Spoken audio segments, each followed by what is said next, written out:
Hey guys, this slow cooker feature that I've been working on for a while, where we've been talking about using slow cookers and air fryers, has done so well that I wanted to come talk to you about something I experimented with this week, and I want to go ahead and recreate it today.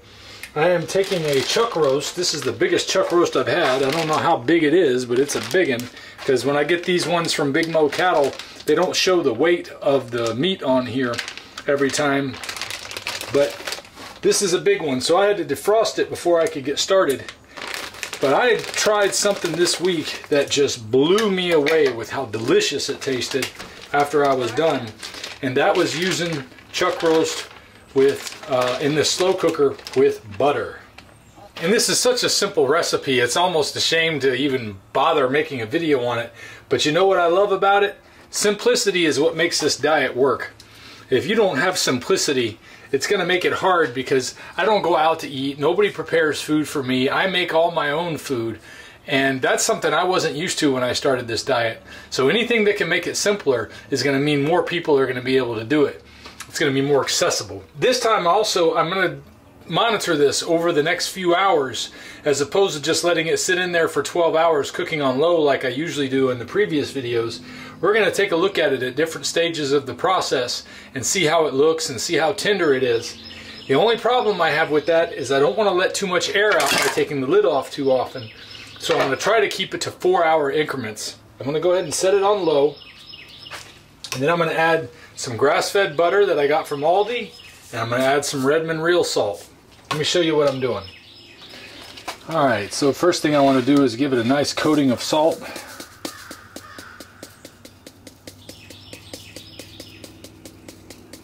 And normally I've been adding water. This time I'm going to try it without water, since we're going to use butter. I did it with water the last time, but I think it would have been even better if I hadn't. So I'm really wanting to test that out.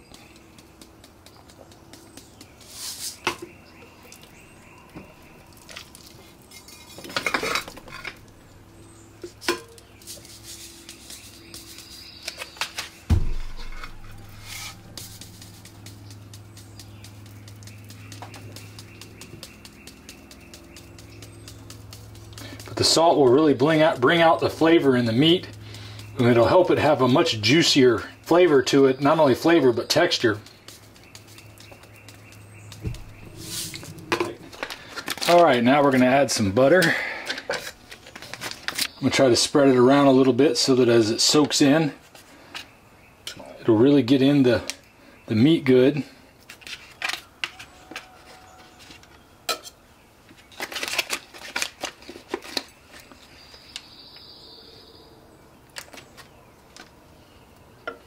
There we go.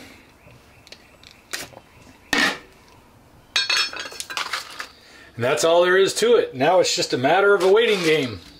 How easy can this be? I love butter. Well, I'm going to get my breakfast ready now, because this will be good for supper.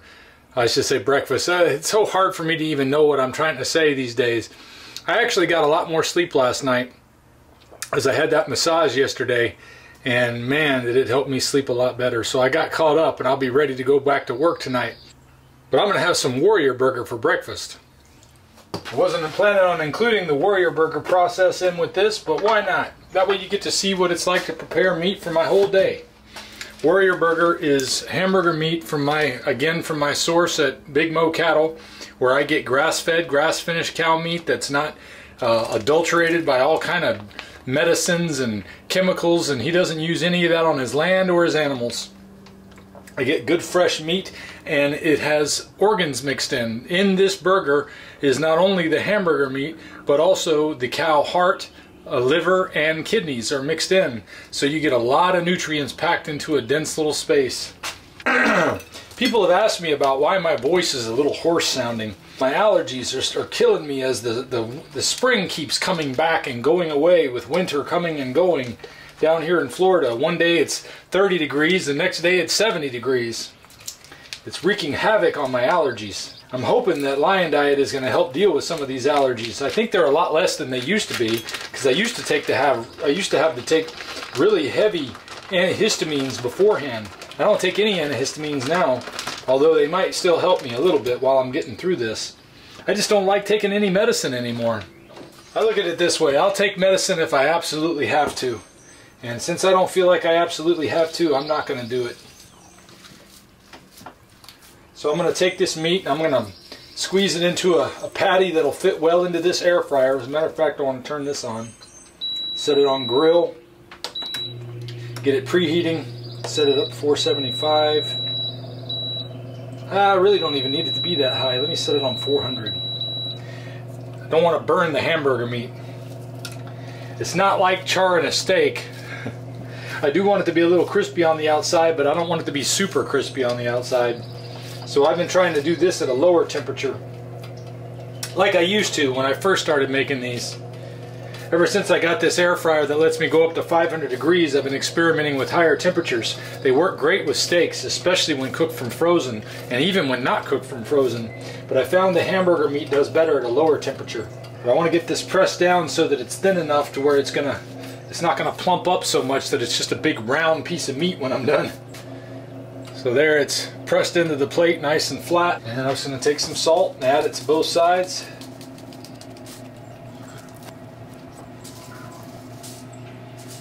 Okay, the alert's just gone off to let me know that the preheating cycle is done, so I'm gonna get this meat in there as quickly as I can. And I'd like to add a little bit of butter to that one too, to see how that comes out. I haven't tried that with the Warrior Burger yet.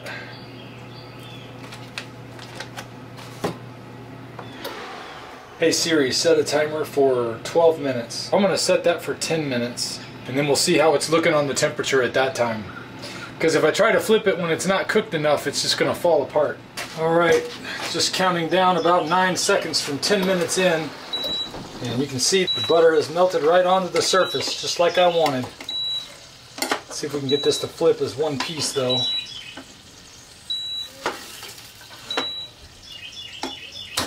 There we go.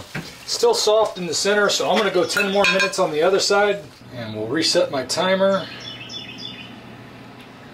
Alright, 10 minutes has gone by, so it's 20 minutes total. Let's see what our temperature looks like.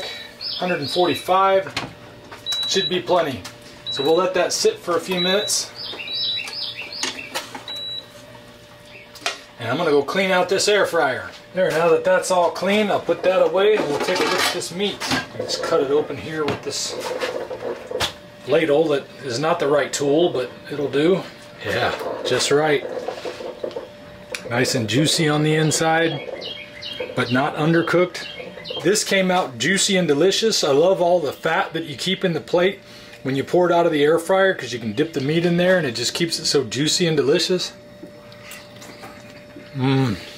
There's a slight hint of the organ meat flavor, but it really tastes good, which I'm not a huge fan of organ meat. I do like the way liver tastes now, but I've never really had kidney by itself, and I've only had heart in the form of Carnivore crisps. So I don't know exactly how I would like them, but I love this burger. And it's just a great way to get a nutrient-packed power punch of food. So delicious.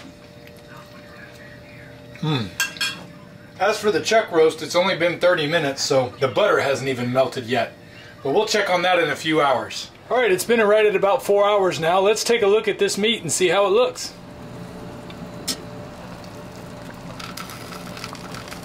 Man, look at that. No water added. And look how much water is in there. It's just from the meat itself. I would have never thought. Obviously the butter is in there too, but gosh, that looks good. Let's see how it is as far as tenderness goes. Take these food scissors and just cut a little piece off of here somewhere. Oh my goodness. I barely have to even cut it.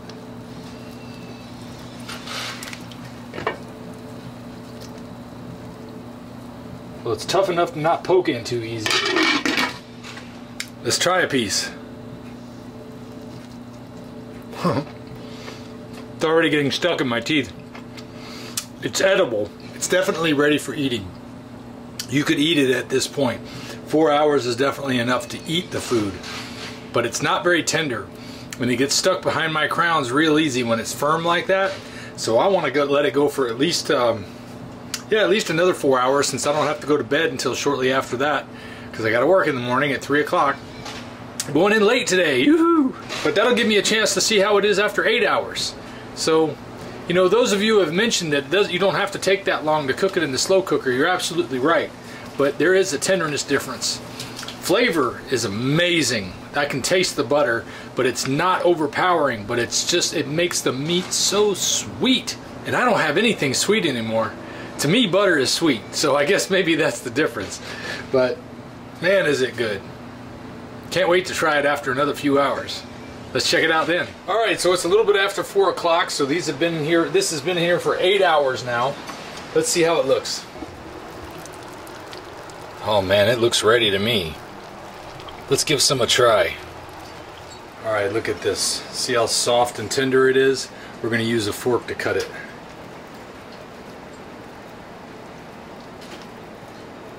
Not bad. Not bad. It's not quite as soft as 11 or 12 hours, but it really is soft. Let me see how it tastes.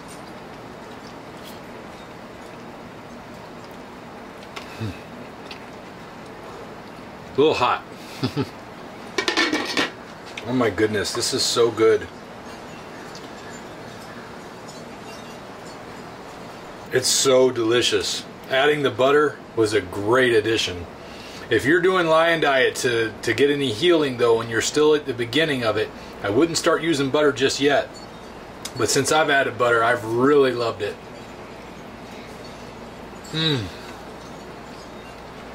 This is the best. This is so juicy and tender. So 12 hours is not required to get it there at all. I mean, I think this is perfect actually. I'm going to turn it to warm, so when I get ready to go to work later this evening after I wake up, I'll have my food ready to eat and I'll be ready to go to work. Wonderful. Some of you have been asking, you notice that I've been eating 2 meals a day, and that's pretty much what I've been sticking to. I usually eat right when I get home from work and within an hour or two of going to work. That way I've got energy for work, and then afterward I need something to recover. So it's been working out well. And it gives me enough time between the time that I go to bed to where I digest some before I go to actual sleep. And I like it that way. Eating right now is probably not the best time for me because I'm about to go to sleep so I can get ready for the day. For my evening that starts, my day that starts in the morning at 3 a.m. I'm never going to get used to these hours, but I hope I don't have to get used to them too much longer. I'm praying they're going to get a driving position open that I can fill very soon.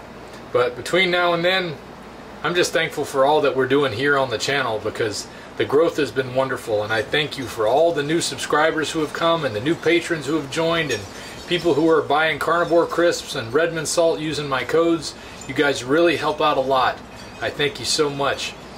And I hope that my videos help you because that's the reason I do this. I don't do it for the money, although I would much rather be able to spend my time encouraging others, helping others to get healthy and to get off that processed garbage that's out there so that you can feel good too, and that we can all bring each other up as we all get healthy together. Well, that's it for this one. I'll see you guys next time. If we pay extra, could we maybe get some grease or fat? Oh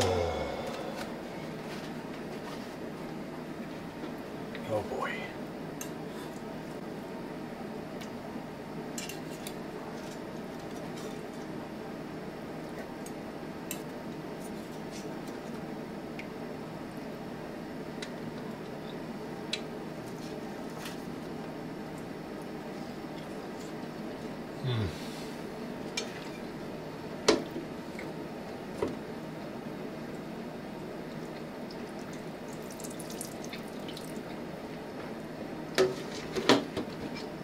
This is so divine. I'm gonna leave this bone in here, and I got some more stew meat. I'm gonna throw it in with that juice. It's gonna be so good. Set this on low and I'll have something ready for when I get home. This is so buttery and delicious.